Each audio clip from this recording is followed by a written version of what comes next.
what if the epicness that we sometimes spend our entire lifetime searching for exists not in spite of the boulders, but thanks to the boulder version of you, that these boulders inspire you to become? Often, when we least expect it, life thrusts us into the role of the reluctant shiro or hero in our own story. How we respond in those moments can be the difference between thriving or just surviving. We believe that our story will be determined by how we dare to answer one burning question: how to choose to live. Join us as we explore the mindset shifts, innovative strategies, and captivating stories from my own life experience and those of my truly epic guests. So let's get this started.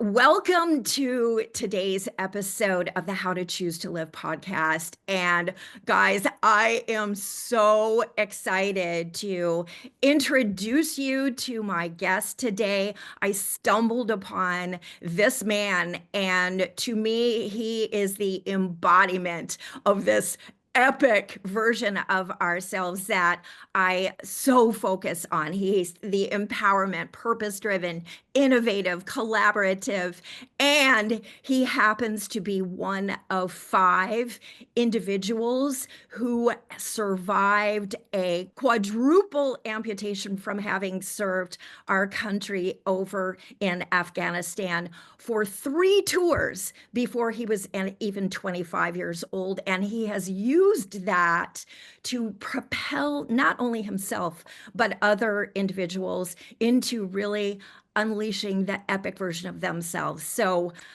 without any further ado, please welcome my very, very special guest, Travis Mills, to the podcast. Welcome, Travis. Well, I'll tell you what, I need to hire you for my hype person. I don't think I'm that special, but I appreciate you saying all those nice things about me. And thanks for having me today. Excited to be here. And, I just had a bad day at work, case of the old Mondays, but we got to push through no matter what. And I was fortunate to have the opportunity to do that. Well, so for those of you who are watching, the story of my daughter who was crushed by a boulder just inadvertently when she was 22 years old. So it's a bit of a parallel with you, Travis, in that she had all these big, bold plans of what her future was going to look like. And then wham, this, for her, it was a literal boulder. But for you, you weren't even 25 years old and you had already, dedicated yourself. What what were the first thoughts when you realized how dramatically not only your life had changed, but the quote unquote unsurvivable, insurmountable odds that now you had overcome? Well, I tell you what, there's a few different times I had my first thoughts, right? So when I was injured, I was laying on the hospital, or I'm sorry, when I was injured, laying on the ground there.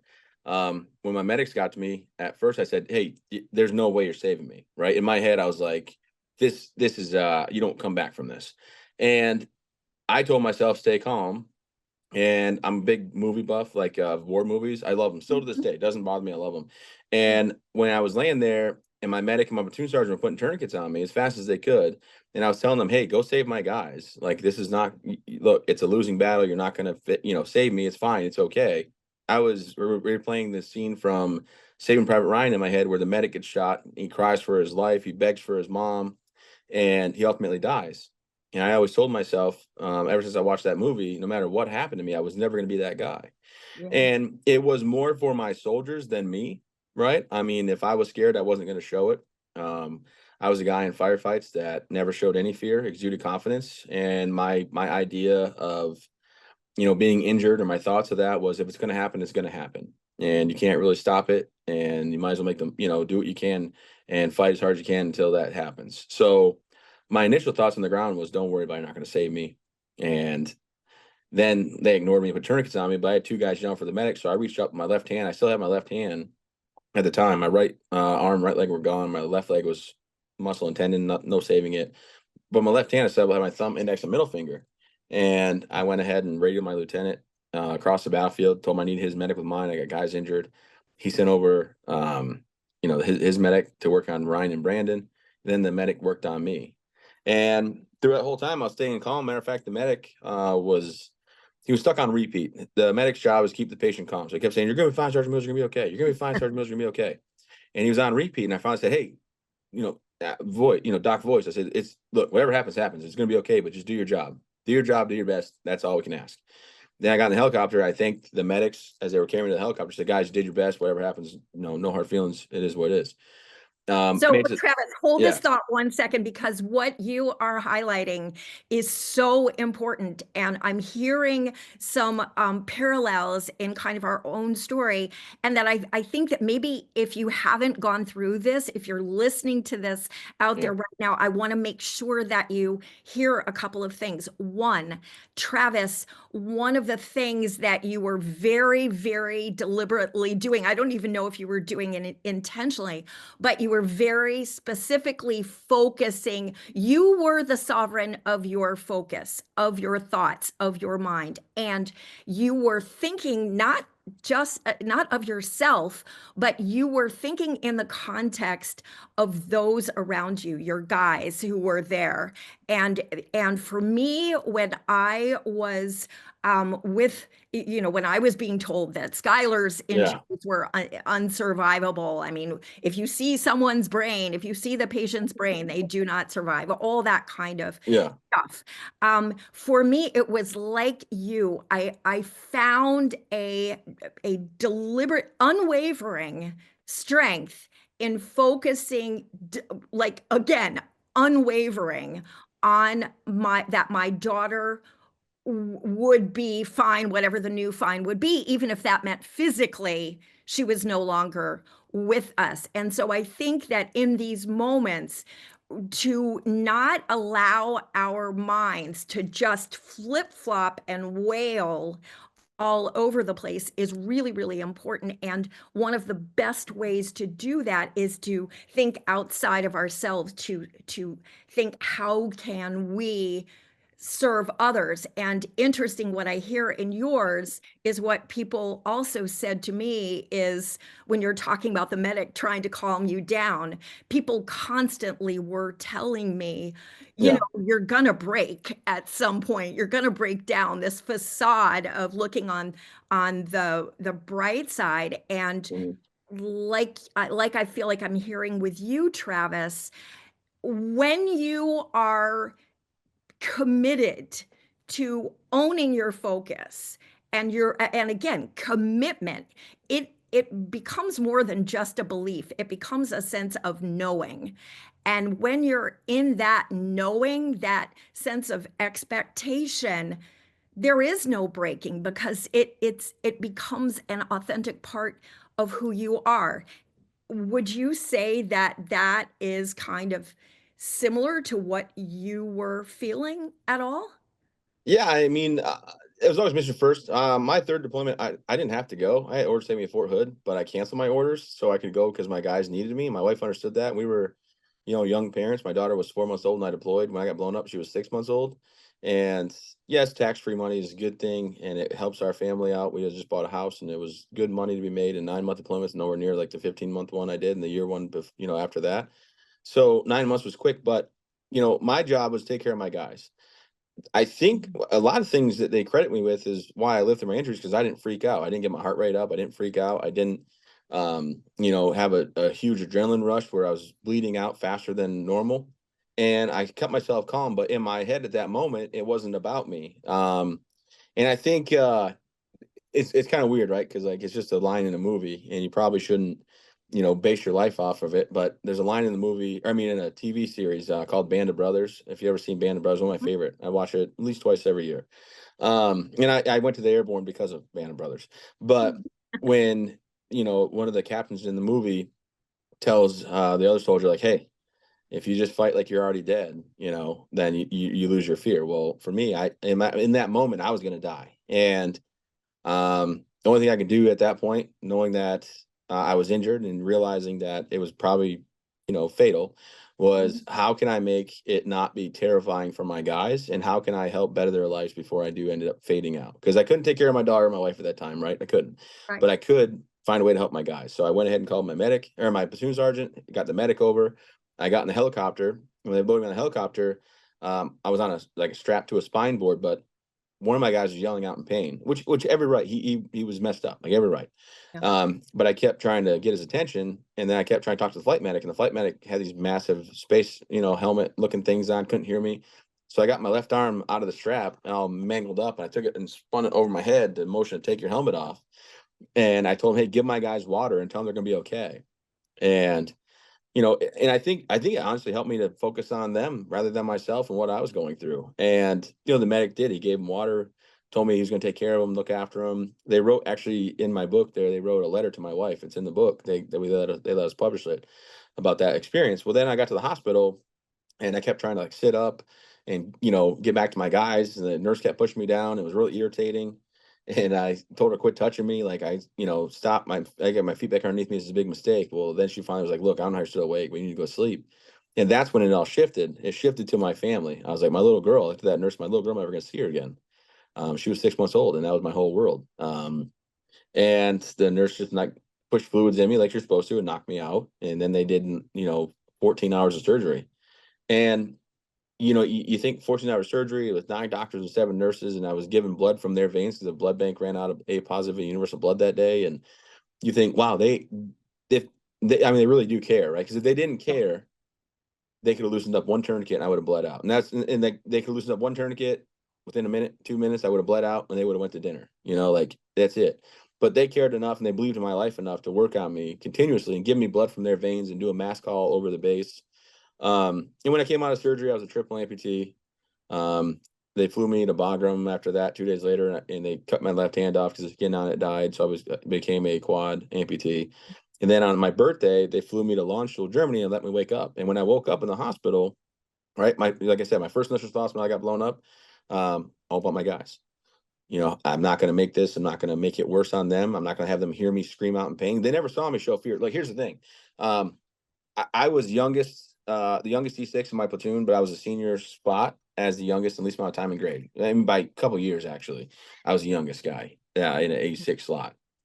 But the first firefight we got into, I led from the front. I had to tell some guys what to do that had been in firefights before. I didn't get down and duck and, kind of that 10-foot tall and bulletproof. Not that I was protected by, any belief I have that I'm protected or more righteous or something. I just knew I had a job to do. And I had my teams on both sides of the firing line, so I had to go back and forth and make sure they're doing the right thing. Well, after that firefight, it was 8-9 hour firefight. These 2 guys that had been deployed came up to me and said, hey, Sergeant Mills, we didn't understand with your demeanor, because I'm always happy and smiling and having a good time, and how nice I was compared to a lot of the other E6s or a lot of other sergeants. And that I was the youngest guy. They said, we don't understand how you got to, put in this position. But after today, we'll follow you to hell and back. I don't know if that's a swear word on your podcast. I'm sorry. But we'll follow you anywhere. And that meant a lot to me, but that's how I made my street cred, right? In day one. Yeah. Well, my thoughts always were, I didn't show fear in firefights. I never ducked for cover when, I had a sniper round cracked next to me, and the only time I ever ducked out of the way. And I was so angry, I stood up on top of a berm and emptied a magazine in half at where I thought it came from, where they were shooting at us. And the thing is, at that moment on the ground laying there, I couldn't let them see any fear, and I couldn't let them have that memory of me be, me screaming for my life or crying or begging for something that probably wasn't going to happen in my own opinion at the time. Now, the operating table, I asked that nurse about my daughter, because then it switched, right? I'm no longer needing to be brave and strong and stuff. And then I might not wake up. Like, they're medically making me go to sleep when I've been awake and coherent and conscious this whole time. I wake up 4 days later on my 25th birthday, and my brother-in-law is the only one in the room. He's in the military. That's how I met my wife. And they flew him in because they thought I was going to die, but they flew him in and whatever. And then I talked to him, and the first thing out of my mouth to him was, my soldiers, how are my soldiers, right? Mission first, focus on that. Ryan's here in Kandahar. I'm sorry, in Landstuhl, Germany, and Brandon's back in Kandahar. And then I asked him if I was paralyzed. He said no. And I said, hey, you don't got to lie to me. I can't put my fingers and toes. Like, you can tell me the truth, man. And he did. He goes, I'm not lying. I don't know how to tell you this except for straightforward. You don't have fingers and toes. You're not paralyzed, but you don't have your fingers and toes. And then I Yeah. said, oh, and then my focus shifted on, all the internals, right? All the internal thoughts. Because Yeah. the doctors and Right. nurses will keep trying to talk to me. Josh will try to talk to me. And every time they walk up to me, I turn my head the other way because I have my own questions, right? I don't want to talk to you. I don't want to have a Right. conversation with you. I want to find out why this happened. So you're questioning, am I a bad person? Is this like because God Right. hates me? Is this something I did in life to deserve this? Like, how did this happen? And then I figure, I try to figure those out. And then the bigger question is, how can I be a husband and a father? Because I feel like I have nothing left to give, Yes. Yes. to anybody that's positive. And then the big question was, why didn't I just die? I mean, I accepted on the battlefield I was going to die, and Yeah. that was okay. I came to peace with Yeah. that. But then I lived through it, and now I'm sitting there with no arms, no legs, having people spoon feed me and help me change my clothes and go to the Right. bathroom, and I'm Yeah. like, how is this better? Like Right. it's this Right. frustration that gets pent up. You're like, how is this even better? And why would you do this to me? But Right. then, I call my wife and my parents and whatnot, make it back to the States. And the funny thing is, people always are like, Travis, I don't know how you do it. Like, because I'm upbeat and positive, and they're like, I don't know how you do it. And I don't want to get morbid by any means. 'Cause I never say this to people, but it's like, you can't tell people, well, I can't will myself to die. I can't sit there in a hospital bed and say, hey, Right. I'm cool. You can take me now. So Right. you have to. And when I saw my wife, because I am, provider, protector. She Right. married a guy that was 6'3", 250 pounds, that very athletic, could do anything. Um, I mean, like, I carried our washer and dryer up by myself, 3 flights of stairs to our first apartment. You know what I'm saying? I didn't. I Yeah. would. My buddies would help me if I asked, but like, that's the kind of guy I was. Do Yeah. anything. Yeah. And when she came in the room, and here I am, no arms and legs, I lost 110 pounds. In those 7 days, I looked at her and kind of just broke out with, "You don't have to do this. You can take everything we have, house, cars, money, whatever, and you can go and you should go, because I have nothing I can give you. And this is not the promise I made to you, nor what I want for you." Yeah. And in my head, it made sense, right? It wasn't that I was down on myself. It's like, my mom and dad, unfortunately, have to deal with this situation, but she didn't have to. And I told her, anything we have is hers. Financially, whatever I get from the military will be for her and Chloe, but she can go. And I would understand it, because at that point I was like, after 7 days of travel and 4 days of being, 3 days of being in and out of consciousness, and thinking about the whole situation repeatedly in the hospital bed, I thought, well, what do I have left to offer her? Mm. And she was like, not having it. She's like, that's not how this works. We'll get through this together. And I give her a bunch of credit, because it's a big decision to make. She's 23 years old with a 6-month old, and I'm telling her, I have nothing I can do to help you, Yeah. in my opinion at the time, Right. which is a hard pill to swallow. But then she's like, we'll get through this. And then my attitude changed very rapidly through the first couple of weeks. I had a Mm. ketamine coma 2 weeks in, because my pain was so bad, but 4 weeks in, um, at 3 to 4 weeks in, my attitude completely changed. Like, okay, well, you can't make yourself die. Your wife and your kid are right here, and my daughter and me are best friends. I've known her whole life, Yeah. but we go way back. But we're best friends still to this day, right? Like, Yeah. she's 13. She has a big game today, playoff championship game. Like, we're talking like, it's the championship game. We're Yeah. seeded as a top seed. She's a captain of the team. I mean, whatever. We'll back to the story here, but I've only talked stern to my mother one time in my life, and my Mm. mom's 135 pounds, maybe, 5 foot Yeah. two, wonderful lady. But you have that respect growing up. You talk back to your mom, your dad's gonna, come in there and give you something to cry about. But I used to roll a ball back and forth with Chloe. That was like the highlight of my day. She'd come to my room, she'd lay sit in the bed, we'd roll a ball back and forth to each other. Yeah. Um, and the one day I woke up from a nap and I said, "Hey, where's Chloe at? When they coming?" And my mom said, "Oh, they already came, but you were sleeping. We didn't want to wake you." And I looked at my mom and said, "Don't ever let that happen again, because she is the only reason that this is worth it." You know. Yeah. And I think, not to put all that pressure on my daughter at the time. My daughter couldn't feel that pressure on her, but like, that was my reason to keep pushing forward. Yeah. And I don't know if I'd be the same person if I didn't have Kelsey, in Chloe. Yeah. Now, look, we fast forward a little bit, not to jump ahead, but I own some successful businesses now. I have the nonprofit as well. We have another kid, he's 7, my son Dax. He's awesome. And life has worked out pretty amazingly in a way. Um, but that's all possible, I think, because I had the support of my mom and dad, my in-laws, Craig and Tammy. My right hand man's my father-in-law. He travels with me everywhere, and we had, I had Chloe there every day to remind me that there are bigger things than me having no arms, no legs, and there are bigger things I'm working towards, rather than just trying to, figure out, how to get better. Like I have to get better. There was no question about getting better.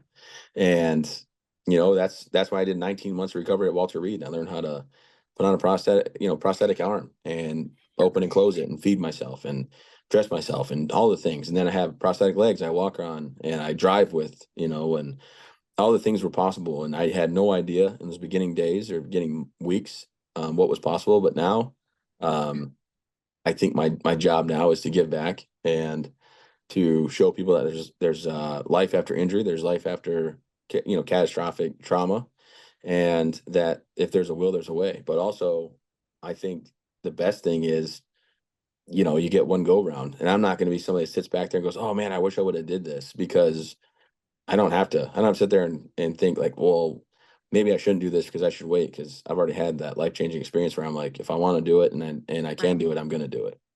Right. I love that. And again, if you're watching this, I want to highlight this through line through all these episodes that we become that bigger, bolder version of ourselves uh, when we view ourselves as kind of a team sport, right? Whether it's the people in our lives that when we allow ourselves to intersect with them, to interweave our lives with them in a real kind of uplifting, collaborative sort of way, then we have the opportunity to be that bigger, bolder version of ourselves. And so what's also I find fascinating in your story that parallels Skylar and my story is that I think we have this bias that in order to accomplish great things or our little definition of success, there are certain criteria. It has to look a certain way. And one of those things tends to be you have to be able-bodied. The stronger you are, the more likely to succeed you are. And what I see is very interesting, both you and Skylar, who now has her own physical and the other impact from the boulder. She and you, first of all, discovered a huge purpose that if you had not gone through this experience, it probably your life, the plans that you'd had were dramatically different. You may not have come up with this path. And interestingly enough, the fact that you have faced your own variation of like an incredible boulder in your life, and we all have boulders, some are visible, some are invisible, Mhm. right? We all have our reasons. The fact that you have faced that gives you kind of a street cred. I mean, like in Skylar's case, and it sounds like in your case too, you've got two young, happy-go-lucky folks, and they're out there saying, yeah, the world's great. I can do anything. You can do anything. You just go out there and apply yourself and rah, rah, rah. And people are like, if I was in my 20s and I hadn't had any experience with the world, I would be pretty dang optimistic myself, believing that. Boom, enter a boulder. Boom, Yeah. all of a sudden your limbs are off, and people can't say that. And yet you go out there and you say, well, what is this? Ironically enough, this boulder hasn't destroyed me. It's destroyed these things inadvertently that were making me play smaller than I have the capability of being. So, share with us specifically the idea of that of your foundation. How did that evolve? Because now Yeah. you're touching so many lives in this really powerful way. Where did that come from? Well, I mean, I would never take all the credit by any means or anything like that. Like we have a wonderful, wonderful staff and volunteer group out here. I will say that when I was at the hospital, I was wondering, what am I going to do? Because my plan was finish up my deployment, go become a black hat, which was how to do the jump master stuff as a jump master. And when you get to be a black hat, you get basically 3 year stabilization, or I was going to go recruiter. I have the gift of gab. I felt like I could get people to, but the point was I was going to finish a year and a half I had left of college. Crossed over to be an officer. After 20 years, retired as a major, high school teacher, football coach. in a baseball coach probably. That was my plan. Now, did that happen? Absolutely not. So I was laying in the hospital bed and I was like, man, what am I going to do? And I had to come to the realization, unfortunately, I was no longer Staff Sergeant Travis Mills, leader of combat soldiers. And at the hospital, I was a mentor to a lot of people. At 25 years old, I was one of the older guys, as crazy as that sounds. Mhm. And I would motivate them and I would go work out, 8 hours a day, 5 days a week, as much as I could, and not work out like, I mean, we work on physical therapy. So like going up and down steps or standing up from a chair. I mean, it wasn't in occupational therapy as well. So it wasn't like I was working out, pumping iron, and I say Right. that. Right. It was just overcoming obstacles that you face every day and things like that. But I became like a mentor to everybody out there, and I was hanging out with them and I work out with them. I train with them. I motivate them. The hospital would tell me when we had a new patient come in, what room they were in, and I would go say hi and be like a welcoming party.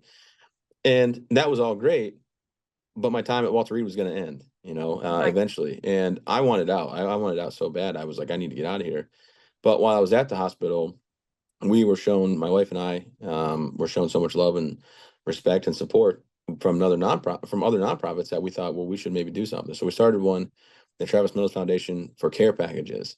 And that was how Mm. we started. We did $5,000 donation, Kelsey and I, and we sent packages to my guys in my unit that had redeployed and their new units. So, 5,000 from Kelsey and I, just a donation, and did that. Well, when I was at Walter Reed, I was doing all these really cool activities: downhill mountain biking, snowboarding, horseback riding, kayaking, rafting, and because of my injuries, I needed to take what's considered a non-medical assistant, which was my wife. So we got to go on these trips together, experience these, adrenaline rushes and thrills, and understand that life goes on after injury and life is possible, Yeah. even after having your arms and legs taken. And it was a really big healing experience, not just for me, but for both of us together, healing and coping and understanding that we can still do, life in a fun manner. And that opened our eyes to realize that because of my injuries, I needed to take a non-medical assistant. I still need help put my legs on every day and button into my pants the right way and put my deodorant on my left arm. Like I need help with stuff, right? Yeah. And Hmm. that's I'll be straight up with everybody. That's the worst 5 minutes of my day. I appreciate that. My father-in-law, my wife, my dad, my brother, whoever will help me. But boy, do Yeah. I hate the fact I have to have help, right? But again, I'm grateful that I have it. So uh we did these cool trips and some people were like, hey, you should come to Maine and bring some families. Like we have camps here, we have all the same climate as Colorado and things like that. So we brought some people out and it went for just 1 week at a camp that we rented. And it went so well bringing families out, not just service members, not just their spouses, but the Right. kids, that we did it another year or 2 weeks the next year. And after that, we're like, okay, we have something. So we bought a facility. Elizabeth Arden, that's her picture behind me in this office I'm in right Mhm. now. So I'm actually at the Yeah. foundation right now. I had to film some stuff today. Um, but we bought her old establishment, that or old building, house. She built in 1929. It was in really bad disrepair when we bought it, Mhm. but we fixed it up for 2 years to the tune of like $3 million. Opened the doors in 17 and brought 8 families per week. And we are going to do 9 weeks that year, just in the summer, but it turns into 17 weeks. Next year was 23 weeks. Now we're doing winter programming. As we grew and expanded, we bought more property, we built more things out here, and now we're one of the top veteran service organizations out there for veterans with physical injuries due to service and their families, 8 families per week, as well as post-traumatic stress for veterans and first responders, which is huge. To the point where we actually just bought a facility across the road, and it's a $2 million project on top of what we've been paid for the property. It's a real crawl, walk, run mentality, how we do things out here. As a president and a founder, I've never taken a dime. I've never been on salary. I've never taken a bonus. No money that comes in this place goes to me. And I've been very blessed to not only have the Travis Mills Foundation grow and be way more and way bigger than I ever would have imagined, but also I do keynote speaking for my personal company and I own a few other businesses. Some single by myself and some with some business partners.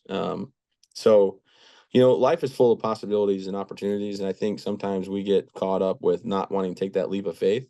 And look, I'm not going to say everything was easy. I mean, there's been sleepless nights, there have been worry, there's been anxiety and things like that. But if you're willing to go after it and you want it bad enough, you should be able to go after it and get it done. And we live in a place where, I am fortunate that I was taught how to walk and how to feed myself with a prosthetic and things like that. But I also know that we live in a place where, it's right there if you want it. I love it. I love it. So when you have some of these families come, especially those who are, as a family, dealing with Mhm. traumatic stress disorder, what do you feel is the most soothing for people? What is the most healing? Well, so I will say we bring families out that have been through physical injuries. The post traumatic stress program we partner with is just for the service member. With the property across the road that we just bought, that we're going to fix up by this time next year, hopefully, we'll be opening over there, and we'll take Yeah. families that have completed the path program, the warrior path program, um, and we'll bring those families out as well. We haven't done that yet, but we have a plan for it. But we're non-clinical here. We're not like Right. white lab coats. We're not going to prescribe anything. Right. I would say the families bond the best over the fireplace, to be honest with you. The kids have a great time all day long, tubing and swimming. And, in the wintertime, we have an indoor swimming pool that we built that helps for those days of blizzard. Uh, you know, some kids come up here and never seen snow before. And they come inside and they're like, my hands are so numb and they burn. Why do they hurt?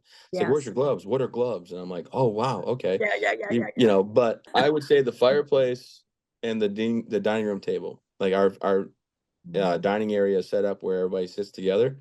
And it's funny because the first day the families all sit in their their groups of Yeah. the family, and by the second to third day, all the kids are sitting together. The adults are paired off or partnered off with all the adults, and it's really cool. But we don't, like being non-clinical. If the family group comes, we don't tell them they can't drink, right? Like, as long as they Right. be respectful and responsible. So sitting by the fire, telling stories, hanging out, getting to know each other, and bonding over what they have similar, but also what their daily life are, or what their daily life is really cool. So it's just been a neat experience. And never did I ever have this idea planned out from when I was 20 Yeah. 23 or 24 and a half years old. It's such a beautiful testimony to the potential. And what's interesting that I see in this, though, Travis, is that you, and again, there's so many parallels with Skylar. So when I got the call and was being prepped that it was unlikely that she would survive, um, there was this moment, what am I going to make this mean, not just in the context of my life, but in the context of her life? And was I going to allow that spirit, which again was this optimistic, let's go out there, let's positively impact the world, let's be the best version of me that I can, was I going to let all that be overshadowed by this freaking boulder and complete the rest of my life as the mother of a child who'd been tragically killed at an early age by a boulder? Or was I going to take really the essence of who she was and say, okay, that essence of who she was, whether she physically makes it or not, has not changed. Yeah. What are we going to do with that? And in your story, ironically enough, I see that you may not have known that this was your potential, but you are out here like coaching people in a way. And I'll just validate that for us. Yes, the physical therapy, the occupational therapy for Skylar has had its place, and yet it has been the non-clinical. We go to this fabulous organization that's affiliated with the Christopher Reeves organization called Next Step in Orlando that Hmm. has things all over the country. It's the non-clinical ideas and approaches that has really had the most dramatic impact after she hit the plateau. But it's also that community, the community element, treating her like a quote unquote normal human being, if there is such a thing, Yeah. right? And realizing, Yeah. yes, you can go surfing, you can go, to your point, skiing, snowboarding, whatever. Yeah. Whatever you want to do. And so she's out there, and I see you out there. You are still sharing that light, that intensity, that sense of purpose in a way that, ironically enough, if this had not happened to you, one, you might never have had the thought, but two, you wouldn't be such an obvious I hate to use the word inspiration, but you are to people who have a million reasons why they can't. Hmm. And because they don't know how, will try doing it without your arms and your legs, right? I Yeah. mean, or without, in Skylar's case, your sense of balance or your, I mean, and so like, so let me ask you, there are three questions that I always ask people, Hmm. my guests. And the first one, based on what you now know, I want you to imagine that now we're generations forward, 100 years, 150, 200 years. And for whatever reason, a lot of the resources that would guide someone of how to choose to live so that they can look back on their life feeling like they've truly lived, those have disappeared. So if you only had time to share three of your biggest kind of how to choose to live lessons that your version of the boulder has taught you, what might those be? Well, I do happen to tell my crowds always to always remember to never give up and never quit, right? No matter Yeah. what life throws at you, keep pushing Yeah. forward. Um, I've been recently saying sun's gonna set, sun's gonna rise. And when I say that, I mean like, look, no matter what happens, that day's gonna end, the new one's gonna start. It has for all the time.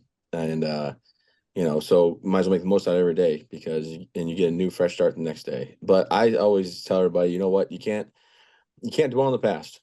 You can reminisce it, but instead of dwelling on it, you got to reminisce. Because for me, I used to sit there and be like, oh my gosh, I got blown up. This is terrible. Why me, poor me, pity me. Yeah. But instead, I just reminisce. I had 25 years basically with arms and legs that were awesome. I had one bad day after that, and then I had over 12 years now that have been really incredible because I was able to get up and get after it and keep going with the right support and the mindset and, my daughter pushing me through. And then I tell everybody, you can't always control your situation, but you can always control your attitude. My situation doesn't change, right? I wake up my Right. bed with no arms and legs. I jump in my wheelchair. I get my arm off the charger, and I go about my day because I get to. So I'm always upbeat and positive, and smiling. I mean, not always. Every now and then, Right. like I almost got in an altercation with a parent from the other soccer team. He was saying some things that I just had to question about. We almost went at it, but we didn't. Not really. But yeah, and then I think finding if something has happened to you, you got to find your new normal. My new normal is different than what it used to be, but I put my legs on, then my shorts, I put my arm on, then my shirt, and I go about my day. A few extra steps in the morning, and that's all there is to it. So I don't I mean, I know I'm handicapped and I got the whole parking placard to prove it, but I don't see myself maybe that way. I see myself as just a guy that has a few extra steps in the morning that gets to live life to the fullest and go out there and get after it every day because I'm given the opportunity to. And I lived through my injuries when, I probably shouldn't have, but I got the chance to. So I'll make the best out of it. I love it. I love it. So the next question is, I my personal belief is that we have one goal and one goal only, and that is to be taking our last breath, whenever that might be, being able to say, "Oh my gosh, this was frickin' epic. I hope I get the chance to do this again sometime." And everything else along the way is an objective, an opportunity, a possibility, the next finish line. So for you to be able, if that boulder was going to fall today, Mhm. what would you look back on your life that allows you to, above everything else, say, mission accomplished? I have truly lived. Okay, so it's probably you probably think it's just like I'm supposed to say this stuff, right? But no, I really believe that. My kids are great kids. Like Chloe, straight A student, wonderful, very mature for her age, has no problem talking to adults, respectfully. Captain of the soccer team, wildly athletic as well, and she's raised right. My son, same thing, very respectful, great kid, just now getting into sports, which is awesome. But I think my kids are my everything, right? I can't judge if I'm doing a good job if I mean I can judge if I'm doing stuff right, but if my kids were if they weren't taken care of or taught life lessons or little terrors, then obviously I think I'd be doing a bad job. So I think mission accomplished would be just knowing how good my kids are, and how much their life is affected by my injuries. I mean, we get stares, we get people asking questions all the time, and I'll play into a little bit, but every now and then I'm like, look, I'm not show and tell. Make my kids feel weird. I need you to go away now. But I guess that would be the mission accomplished. I love my wife, don't get me wrong, but my kids are my everything. Yeah, the foundation's cool. Hopefully we'll go on for generations. We'll serve veterans and first responders as long as we can. But yeah, I think my kids probably, that's what I would say. Mission accomplished on that. I love it. I love it. So last question, before we tell people how they can help to Yeah. support their foundation and get your book and everything. Notice it has its little, I mean, both Skylar and I, Yeah. and plus what we really appreciated too is actually the large print, because Sky has vision issues, and she's like, yay, I'm able to read this comfortably. So third question is, if you got a little hint that yes, that final boulder is going to fall sometime in the next 2 years, is there, or what would be maybe one additional thing that you would set your sights on accomplishing that maybe you haven't experienced, you haven't accomplished yet? What might that be? I don't know. I've done quite a bit in my 37 years, to be honest with you. I don't, I wouldn't be like, I need to win the lotto. I need to get more money. Like, it's not about that. Uh, I have over 100 people that work at one of my businesses, whether nonprofit or for profit. And as long as I can help them pay their bills and take care of their families, I'm a happy guy. Maybe my wife and I travel and I take a little more time for vacation. I'd say all this cool stuff, learn how to snowboard and kayak and stuff, and I did, but I don't do that no more. I always work. My hobby is working. I'm either with my kids or I'm working. And luckily I work with some of my best friends, so it doesn't seem or feel like work. Right. But maybe I'd take a vacation or two here and there. And that's terrible, right? I don't know. That's a terrible question. I don't That's the only thing. Like, I don't, my time is, I spend my time trying to see how I can better someone else's life, or better their day, or, I'm very fortunate, man, to have over 100 people that every Yes. day wake up to work for either my restaurant or my marina or my brewery or, or the foundation. And I have a few other businesses that I'm a part of, but the point is they show up every day. So I guess maybe take a little more time to go to Florida or something. I don't know. I couldn't So tell you. I'm sorry. I don't know. no, that's Yeah. fine. And sometimes, sometimes this is a question I think that is relevant, that is worth asking ourselves, because it's amazing how comfortable I think sometimes we are, if you're listening to this, to say, "Oh, I'm just killing time." Well, what if you knew? If you Yeah. knew, and one thing that I really acknowledge you for, Travis, and I think you love what you're doing. And when you do, I mean, it doesn't mean you're not going to have a frustrating day, or that at some days it really feels like, oh, I wish I didn't have to go to work, quote unquote, or I wish I didn't have to handle this. But overall, when you are passionate about what you do, when you feel that somehow it's touching other lives and you're making progress and you feel like you have come alive, it's the embodiment of that Howard Thurman quote that I love, which is, don't ask what the world needs, ask what's going to make you come alive and go do that, because what the world needs is people who have come even more alive. And to your point, you don't feel necessarily the weight, the grind. I mean, for you, you were like, huh, what is it that is there anything that I haven't? So I applaud you for having found that passion, that purpose, that that some people would say, oh well, the odds are too stacked against me, but I can't do it now. And look at everything. You're just like, well, I've got the brewery, I've got the restaurant, I've got 100 people. I'm you know Well, no. I mean, look, trust me, I'm not independently wealthy or nothing. I have loans for all this stuff. I'm just saying, I work with some of my best friends, so and the owners group, if you will. So I don't.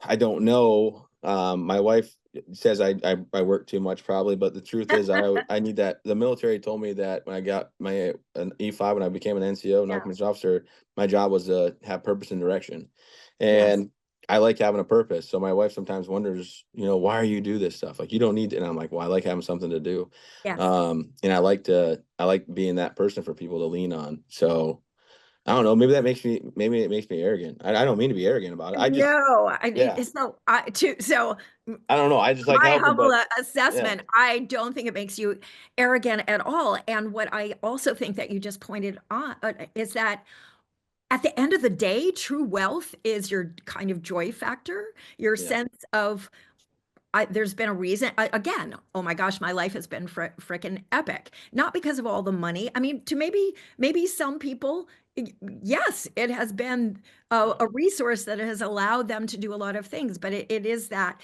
inner wealth that I think you embody, that you bring to the picture, that is just so remarkable and wonderful. So I just acknowledge you really deeply for that. It is very I'm going to use that word again, inspiring. It is, and it's wonderful. And in a normal sort of way, not put you on a pedestal, but look, you can be fully alive, and I love it. So that and I really, well, yeah, I really think that people need to realize that, your biggest problem, if you're listening, is your biggest problem is your biggest problem.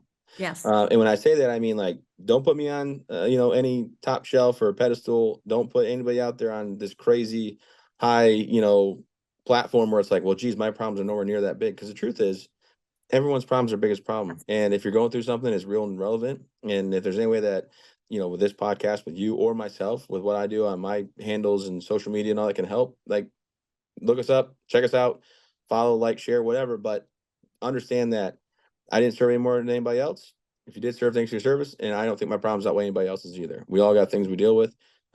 Just because I have no arms and legs doesn't mean that what you are going through or facing in life is not that's not as relevant as mine, because it is, and it's real. So hopefully, like, with podcasts like yours, people listen, they get inspired, and they keep pushing forward in life.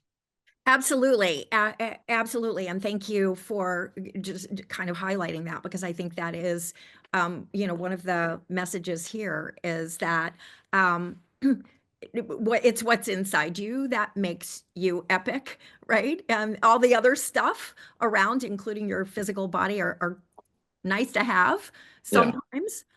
But sometimes they can actually work against you in interesting sort of ways too.